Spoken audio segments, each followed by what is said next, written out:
Chicas y chicos, bienvenidos y bienvenidas a nuestro cuarto bimestre de desarrollo académico. Y pues, quien les habla, su profesor Alfonso Inostroza Alzamora, les da la más cordial bienvenida para este último bimestre.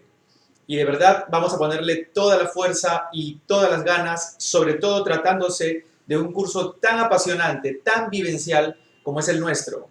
Me refiero a Historia Universal.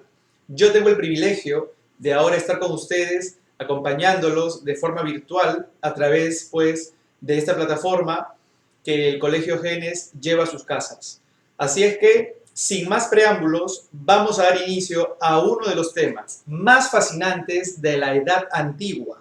Nos referimos a Roma, la civilización romana.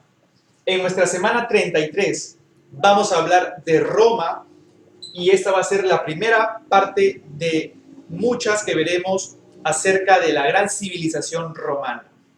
Bueno, hablar de Roma es primero entender los periodos que Roma llegó a tener a lo largo de su historia.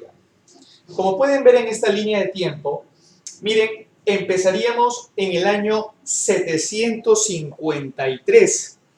Ese fue el año en el que se va a inaugurar la sociedad romana y el sistema de gobierno que se va a implantar es el sistema monárquico. Por lo tanto, vamos a hablar acerca de la etapa monárquica durante estos años. Sin embargo, en el proceso histórico, a partir del año 509 a.C., se inauguró un segundo periodo, una segunda etapa, que pues en este caso es la etapa republicana. Quiere decir que Roma pasó de un sistema de gobierno de reyes a un sistema de gobierno por instituciones que intentarán a través de las leyes establecer un gobierno más democrático. Pero pasando los años, Roma llegó a convertirse en un poderoso imperio. Y esta será la etapa imperial donde vamos a ver el desarrollo increíble en Roma. Entonces, hablar de Roma es hablar de muchos periodos, pero exclusivamente nosotros nos vamos a centrar en el primero de ellos, en el periodo monárquico, en la etapa monárquica. Y hablar de la etapa monárquica es pues empezar a hablar de Roma. Claro, Roma llegó a ser esta civilización que llegó a tomar muchos aportes anteriores e incluso de sociedades que estuvieron casi paralela a Roma. Tomó aportes de Egipto, tomó aportes de Mesopotamia, tomó aportes de Grecia, acumuló esos conocimientos y los llevó pues a un nivel singular. Entonces, ¿dónde es que empieza en verdad esta historia? Pues esta historia tiene como ubicación el actual país de Italia. Cuando ustedes recuerdan la imagen o evocan la imagen de Italia, es muy particular porque tiene forma de bota. Si ustedes la visualizan aquí en este mapa, exactamente es aquí en donde Roma llegará a desarrollarse. Miren ustedes, esta es la península itálica. Es el territorio que Roma llegará a poseer, a empezar una historia única y singular, y pues está caracterizada por, si analizamos aquí, si visualizamos, en la zona del este, el mar Adriático, bañado por la zona del oeste por el mar Tirreno. Islas increíbles como la isla de Córcega, por aquí por el oeste, la isla de Cerdeña, la isla de Sicilia, por aquí la isla de Elba. Exactamente, los romanos empezaron su historia aquí, en el centro de la península itálica. Un territorio bastante apto para la agricultura y para la ganadería, aunque lleno de zonas pantanosas, pero esto no va a ser dificultad para los romanos, ya que en algún momento van a empezar a crear drenajes y poder pues establecer una zona mucho más adecuada para sus futuras construcciones. Por lo tanto, la península itálica es el territorio donde marca el inicio pues de Roma. Esta ubicación geográfica entonces se refiere a la península itálica El Valle del Lacio es el lugar en donde se van a establecer los primeros habitantes de Roma. Y hay un río que es fundamental porque todas las sociedades que ustedes han visto tienen siempre el recurso del agua, el recurso hídrico. Eso es fundamental. Si hablamos de Egipto, era el río Nilo. Si hablábamos de Mesopotamia, estaba el río Éufrates, estaba el río Tigris. Hablar de India es el río Indo, el río Ganges. Pero hablar de Roma es hablar acerca del río Tíber. Y es el río Tíber quien va a proporcionar el recurso fundamental para la vida. Nos referimos al agua. Damas y caballeros, las zonas que componen el territorio de la península itálica se refiere a una zona continental, como pueden ustedes visualizar en el mapa, y en este caso empieza desde los Alpes, en el norte, hasta el río Rubicón, y también tenemos la zona peninsular que ya les mostré, ubicada en este caso en las zonas orientadas hacia el mar Adriático, por el este y por el oeste el mar Tirreno. Entonces, las islas que la componen también son muy peculiares.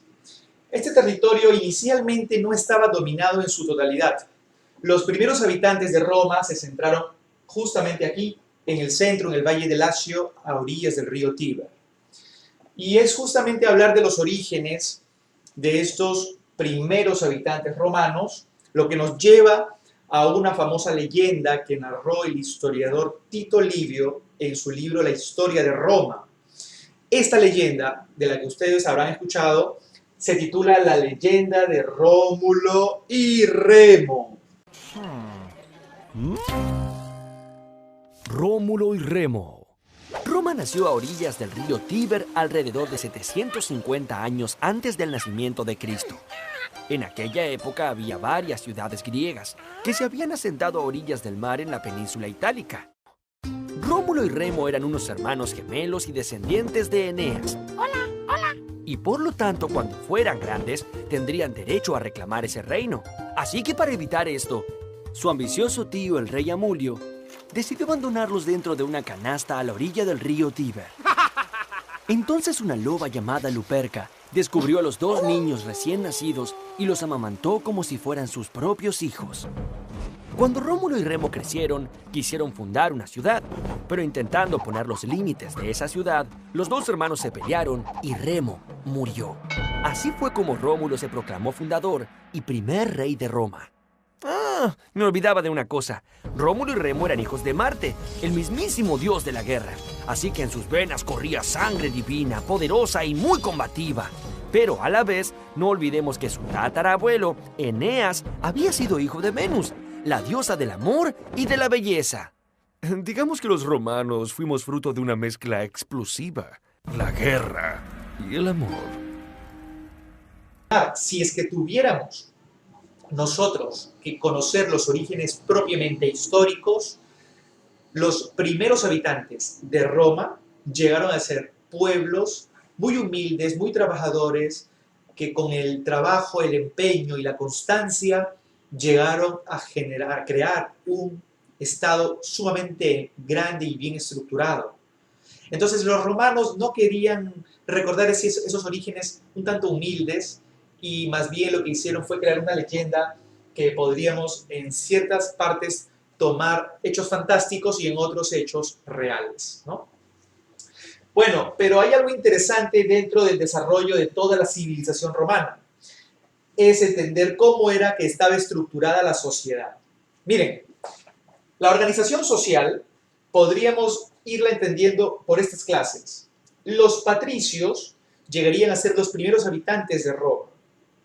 Son aquellos que tomaron posesión de las tierras y llegaron a establecer sus familias, conocidas como gens, el conjunto de familias. Y es el patricio quien tomaba pues potestad sobre el territorio y sus habitantes.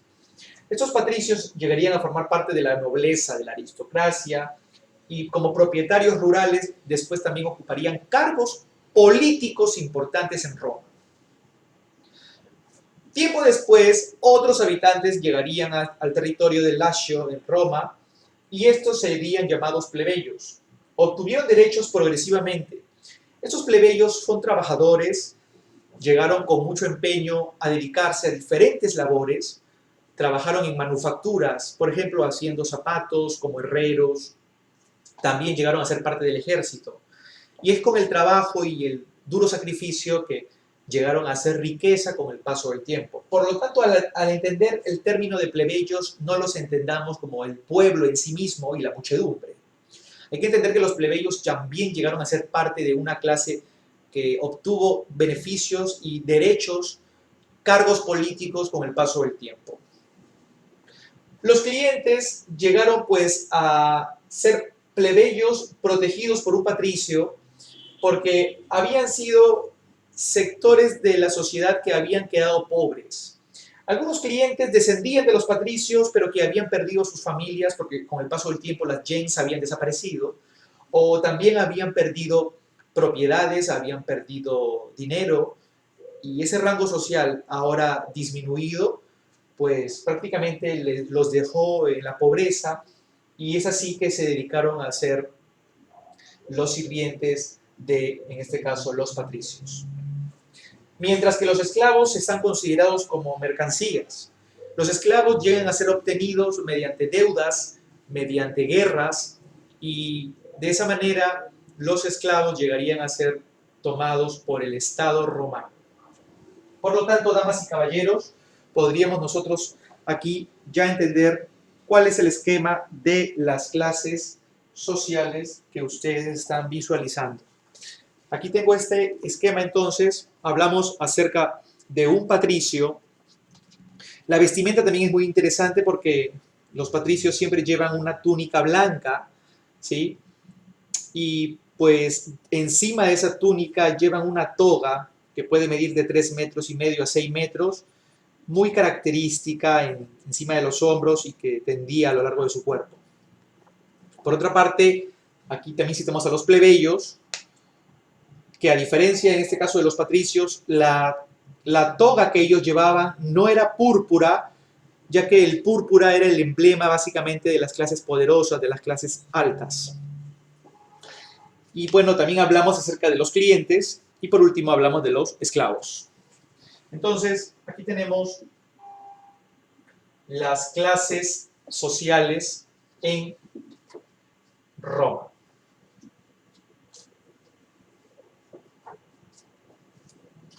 Bueno, hablando entonces acerca de los orígenes propiamente ya de Roma, también entendíamos pues que los primeros habitantes que llegaron a Lacio llegaron a ser habitantes que fundarían básicamente Roma. Se habló de Rómulo, básicamente con esta leyenda muy adornada, pero es ya básicamente lo que nosotros vamos a trabajar en esta clase, refiriéndonos a la etapa monárquica. Por lo tanto, es la etapa de la que hablamos en esta clase en función al primer sistema de gobierno que se estableció en Roma.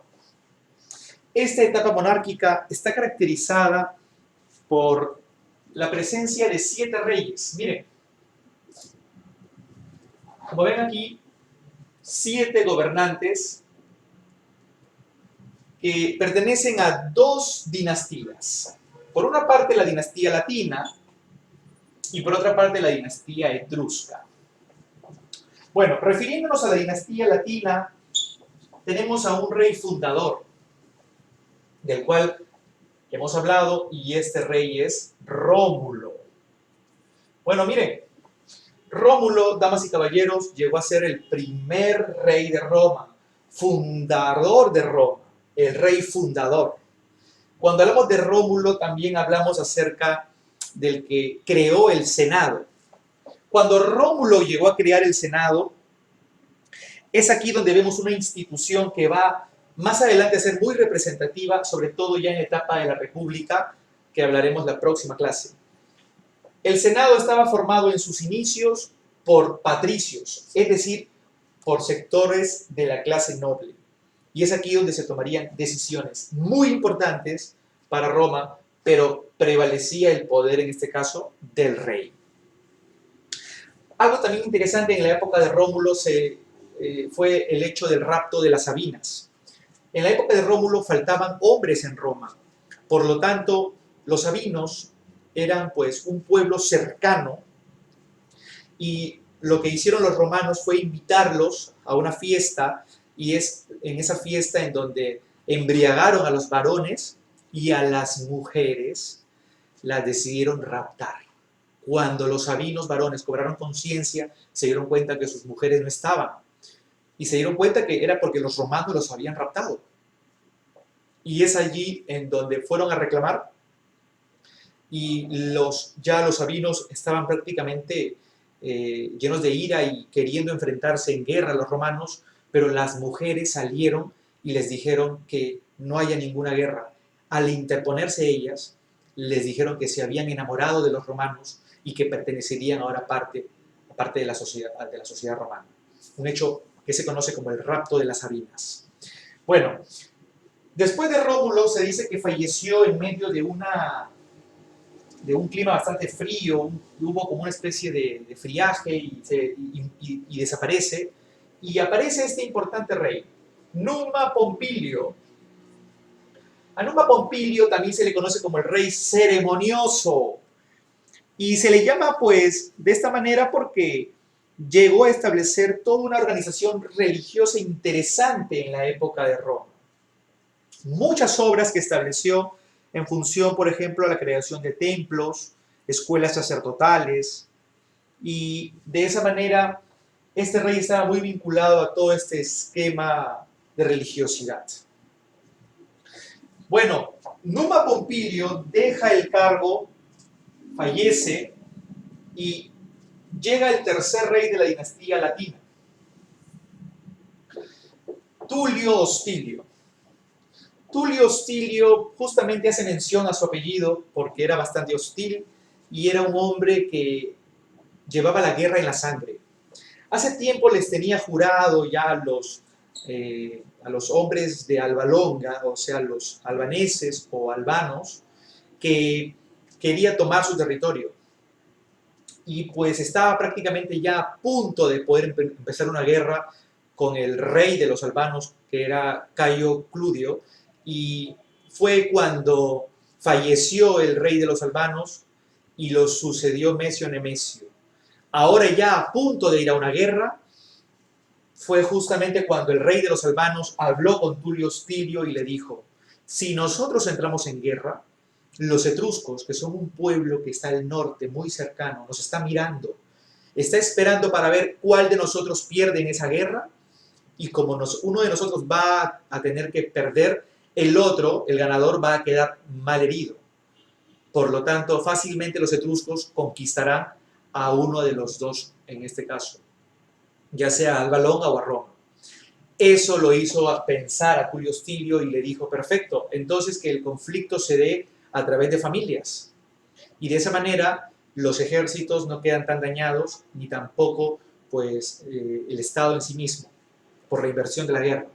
Entonces se enfrentaron dos grupos familiares y es allí donde participan los tres Horacios, que son... Los Horacios es una familia romana, mientras que los Curacios son una familia de Alba Longa. Tanto los Horacios, que eran tres hermanos, eran trillizos, y los Curacios también eran trillizos, se van a enfrentar en un duelo de familia para ver si es que el que gane hace ganar también a su patria, a su estado. Bueno, cuentan en esta historia que los Horacios, al enfrentarse, dos de los Horacios murieron. Solamente quedaba un Horacio y los otros tres Curacios habían quedado un tanto heridos, pero estaban vivos. Si el Horacio perdía, Roma desaparecía. Pero dicen que este último hermano Horacio, Publio Horacio, logró aplicar una estrategia. Y su estrategia fue correr. Empezó a correr y los tres Curacios, al verlo, empezaron a perseguirlo. Cuando Publio Horacio logró esconderse, lo que consiguió fue que sus enemigos se separaran. Y la estrategia fue matarlos a uno y a otro, de manera separada. Con esa estrategia Horacio llegó como victorioso y los romanos sintieron que el alma les llegó al cuerpo, lo cargaron, lo aplaudieron, pero algo que le causó indignación a Publio Horacio fue que su hermana Camila fue donde uno de los cuerpos de los curacios y lloró y lloró y lloró porque estaban comprometidos. Increíblemente, una de las hermanas de los Horacios se había comprometido con un curacio. Al ver ese hecho, su hermano Publio Horacio le dijo a Camila, pues si tú tanto lloras por tu ser amado, anda con él. Agarró su espada y la mató. Él prácticamente se sintió indignado porque ella, en vez de llorar por sus hermanos, los dos Horacios que habían muerto, lloraba por su novio. Bueno, el pueblo romano, al ver este asesinato de un hermano a su hermana, estaba prácticamente todo en debate si es que lo condenaban a muerte por haber asesinado a una mujer y a su hermana más que todo, pero al ver que Publio Horacio había salvado al Estado romano, le perdonaron la vida y fue condecorado como un héroe de Roma. Bueno, otro hecho interesante fue que ya después de Tulio Hostilio llegó este rey, el último rey latino, Anco Marcio.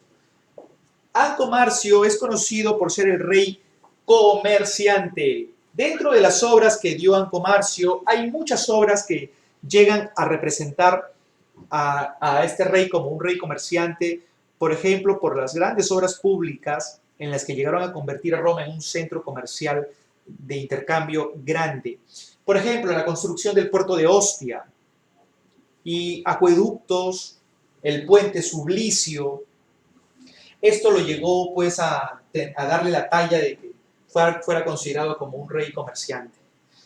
Estos reyes son reyes de la dinastía latina, son los reyes que propiamente representan los inicios de Roma, representan a los habitantes iniciales de Roma. Pero de repente los pueblos que llegaban del norte estaban queriendo invadir Roma y uno en especial, los etruscos, llegaron a tomar el control y sacaron a los latinos. Es por eso que al entrar los etruscos, vemos ahora un rey que llega a tomar el mando aquí y la dinastía pasa a los etruscos. Él es Tarquino Prisco el Antiguo. Algo interesante es que los etruscos van a llegar a establecer en Roma una serie de técnicas en navegación que los romanos no conocían y que les va a servir para más adelante cuando Roma llegue a tener un control sobre el Mediterráneo. Bueno, Tarquino Prisco el Antiguo es famoso por su manera de gobernar. Decía que para que gobiernes sin que hubiera tanta oposición, a la gente hay que darle alimento y diversión. Y es por eso que tiene una frase muy famosa y muy conocida. Esta frase se denomina la frase de pan y circo.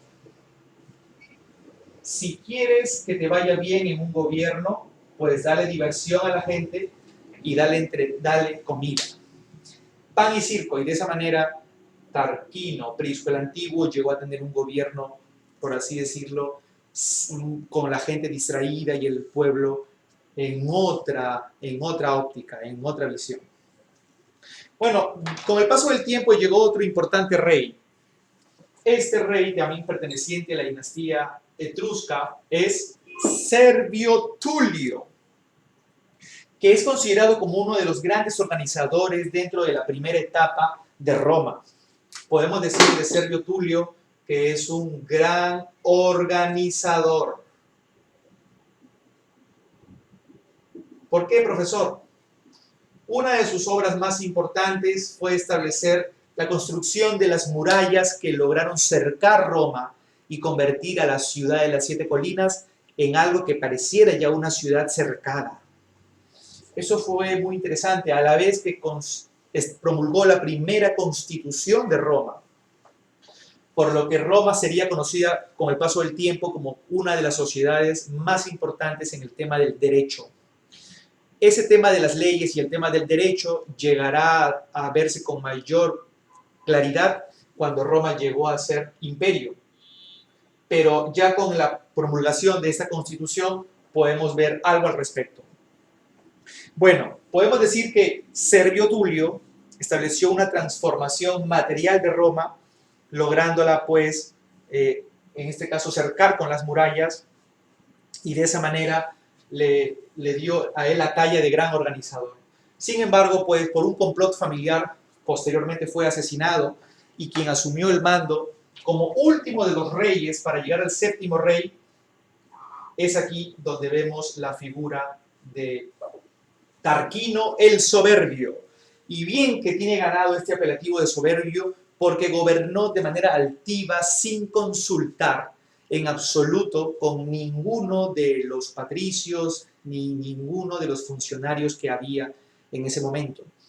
Tarquino el Soberbio se distingue por un régimen lleno de arbitrariedades, un régimen lleno pues, de aspectos ilegales y corruptos. Y uno de los hechos que prácticamente fue la gota que derramó el vaso fue el asesinato de Lucrecia, una dignísima dama romana que respetaba a su esposo, y al ser abusada por él, ella va donde su esposo y le cuenta toda la verdad. Y frente a su esposo toma una daga, se acuchilla, y su esposo al ver esto queda prácticamente anonadado. Toma el cadáver de su esposa, va a la plaza, grita con indignación lo que ha ocurrido, y todo el pueblo romano se alza. Ese hecho es aprovechado para sacar del gobierno de Tarquino el Soberbio, pero sobre todo dos patricios, dos importantes hombres, de nombre Junio Bruto, era uno, Junio Bruto, y el otro Tarquino Colatino, serían los dos primeros patricios que llegaron a eliminar la monarquía y van a establecer ahora la república como un gobierno en donde se impida este tipo de arbitrariedades y aspectos ilegales. Damas y caballeros, esta clase fue Roma I, la etapa monárquica. Hemos visto entonces la ubicación, sus orígenes, tanto mítico como también los orígenes mucho más históricos en función a estas dos dinastías, y la organización social que es importante también de Roma. La tarea, no se vayan a olvidar, son las 10 primeras preguntas de la hora Hazlo Tú, del tema 1, que corresponde a este cuarto bimestre de Roma 1. Y conmigo será hasta la próxima semana. ¡Chao!